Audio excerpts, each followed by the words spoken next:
coşub çağladı dərya ürəyimdə.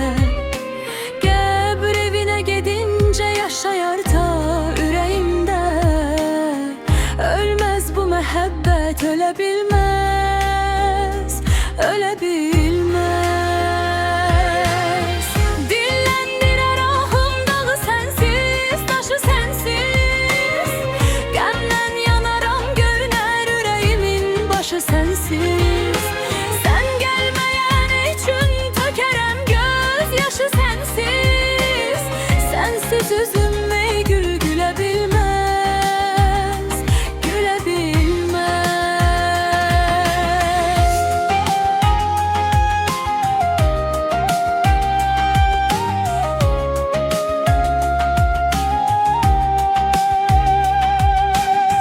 Hicran əzabın sən nə bilirsən axı canan.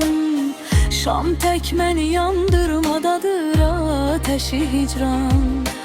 Hər kim ki əgər olmasa dərd əhli o insan, dərd əhlinin halın bilə bilməz, bilə bilməz. Dilləndirər ahım dağı sənsiz, daşı sənsiz. Qəmdən yanaram, günar üner ürəyin başı sənsiz. Sən gəlməyən üçün tökərəm göz yaşı sənsiz. Sənsiz üzüm ey gül gülə bilməz, gülə bilməz.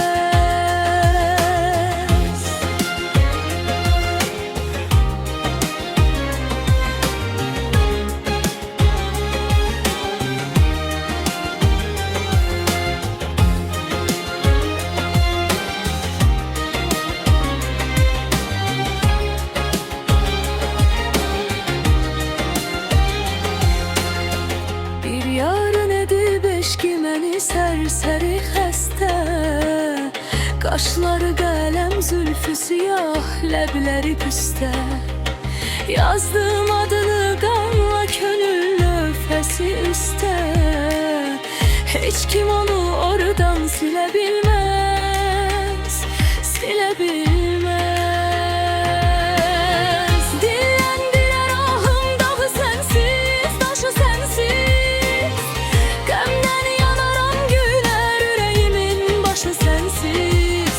Sən gəlməyən üçün tökərəm göz yaşı sənsiz. Sənsiz üzüm